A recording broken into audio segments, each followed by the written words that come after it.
It's great to talk to Veronica Chapa Gorczynski. She's in charge of the East End district. But more importantly, I said, if you haven't been to the East End, what's the first place you want us to go to? Wait until you hear about the restaurants.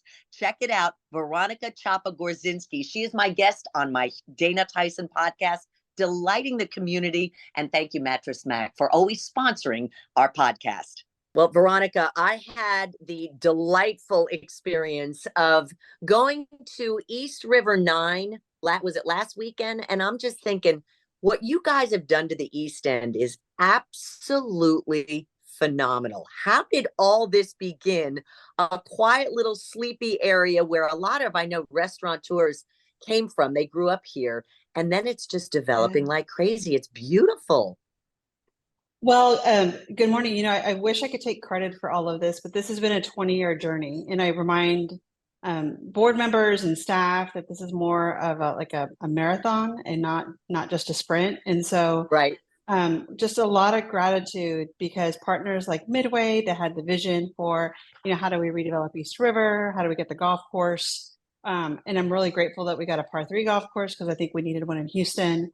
In addition to restaurateurs coming back and giving us such great food, we've got we've got James Beard award-winning food, which I love because we started with such humble beginnings, right? And it started with just something so something seemingly so simple, but it has all come together, and so we're excited about all of the great work in the East End that's happening with all of our partners. The pickleball, the golf course, looking out at the city at night with that cool breeze, live entertainment. I mean, I'm just looking around going, this is amazing what you guys have added to our city in that area. And I know Nancy's Hustle, isn't that Justin Verlander's wife's favorite restaurant in the whole wide world? I haven't kept up on that piece. It's true. We got so much great food to be grateful for because even if you go to the far deep side of the East End, I was going to if you haven't gone to Hoots Barbecue, you got to put that on your list. Okay, Hoots Barbecue.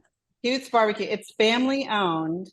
The food is fantastic. If they have the cobbler, don't second guess yourself. Just get it. It is fantastic. Yeah, but it's like when you get that, you want brisket, you want those burn ends, you want maybe they have a really good turkey sandwich on days where I'm like, oh, I can't eat a pound of brisket today. I'm going to go a little bit lighter.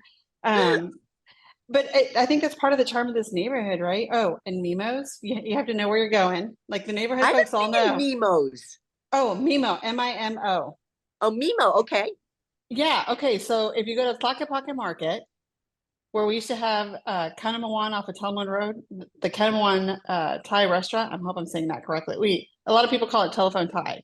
Right. It's in the same location. Okay, you have to put it on your list. Okay. The food is fantastic. They have a really well curated wine list, but it's this hidden gem in that if you have to know where you're going to find it, but it's totally worthwhile when you get there. That is amazing. I have to ask you, how did you, you're in charge, you've got a huge budget, lots of employees. This area is just growing by leaps and bounds. You've got all these new people coming in. Was this always your dream to be like a planner of an area like this, or did you just kind of happen into it? Yeah, I'm really grateful you asked that question. So my official title is President of the East End District, which is the management district. It's not something that you grow up and say, this is what I want to be when I grow up. I'm from South Texas. I grew up, I'm an 80s Gen Xer kid. And the big dream for me growing up in South Texas at the time was if I got a college education, like that was going to be the win. So I really wanted to be a teacher. And life presents you all sorts of opportunities. And I was really grateful because the University of Texas, I will forever bleed orange, paid for 2 master's degrees for me to just let me focus on study. So I have a master's degree in Latin American studies and a master of science in urban planning. And right when I graduated is when Hurricane Katrina happened. And that really shifted the nature of how we thought about building or rebuilding communities. I'm really grateful to be in the East End because it lets me work with mission, work with a clear vision from the board of directors and the community.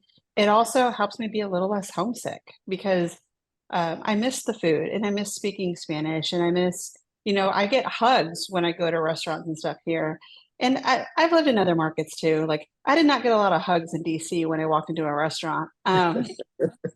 Not the same feeling of warmth, right? No, And so no, part I of know. so part of why I live the East End is we have neighbors like you that are in the neighborhood, doing good for the neighborhood and introducing me to other neighbors. And there's just this great history, this really tight knit community. And it's not where I plan to be, but I have no regrets of being here. And I'm so grateful every day for the opportunity to serve and put my work in this neighborhood. What is it that first of all, how long have you been doing this? Ooh, roughly since about 2005 in different forms. Long time. Either long, yeah. And I always like, because I've been at Sunny for 32 years, and you're going, how do you get yourself, like, do you reinvent yourself? How do you get yourself motivated? What would it be for you? Is it an amazing cup of coffee at your favorite coffee shop? What is your happy place or your mental state that gets you motivated to do this day in and day out? Because every day isn't a perfect day. You're right. Every day isn't a perfect day. And as a woman leader, we all try to like give ourselves little pep talks in the rear view on the way to the Yes. work, as we're driving there or walking around. Um, I think for me, where I'm most comfortable, frankly, I'm a South Texas girl. So people tease me. I'll be wearing my jeans and boots. I'm walking around the neighborhood. Sometimes you want to let the fresh air hit you. You want to feel the ground underneath your feet, that crunch, even of a boot on gravel. It's just this grounding sense. And then I like to walk around and look at stuff that need improvements and think, okay, how do we get funding to make this better? How do we get community collaboration to improve this? And so that's part of the drive is that there's always work to do, right? But it's work that is different and varied. And part of why I've been in this career as long as I have is I've done place-based investment with community development block grant funds. We've looked at how do we get state housing trust fund to the colonias. It's just very types of specific work. Often it was in response to crisis, and that's something I'm trying to coach myself out of, because when you're in response to something, you can't think about the future or move forward. You're just trying to handle the business for today, right? And so I think part of being motivated is giving yourself a time to breathe, to vision, to look around you and say, what do you want to do different? Because very often we get to make the determination of how we want to change the world. And if I remind myself of that, no matter how bad the day is, no matter how heavy the problems are, tomorrow we get a do-over and we just start again. That is so wise, Veronica. All right. For someone who hasn't been to the East End, but they've been hearing about it, what's the first place you recommend they go to? So right now, the easiest place that I recommend is probably 7-Eleven Milby. It's the old Cameron Ironworks building. The reason that it's significant, it's got a lot of entrepreneurs housed inside. I go there when I need a quick bite or when I need a gift because we have incredibly thoughtful retailers. It's all Really? it's awesome. All micro builders, or pardon me, all micro entrepreneurs. They are in essentially metal containers that separate their shops. I really have found the most thoughtful gifts in there. If you want to get coffee that's different, I really recommend people going and hanging out at Also Coffee Shop on Navigation.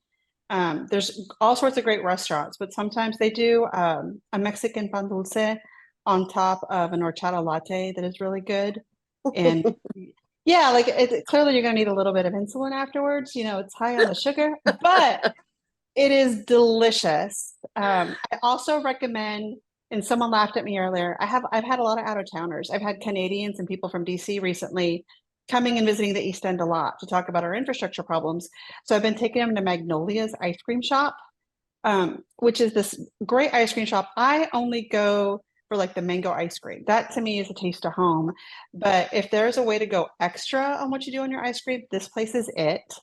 It also has really well curated Mexican snacks. And so I have friends that'll buy stuff to stick in their plane and take back with them either to DC or wherever they're going back. So it's kind of like half ice cream shop, half the fresqueria. If you want an authentic, like an extra snow cone with a lot of stuff on it, this place is fabulous. It's got seating, it's hidden. It's like you have to go look for it to find it. But I tell people once you get there, it's really well worth the visit. I mean, that sounds fantastic. You're an excellent ambassador. How can people reach out to you or get in touch with you if maybe they want to help out? What could people do?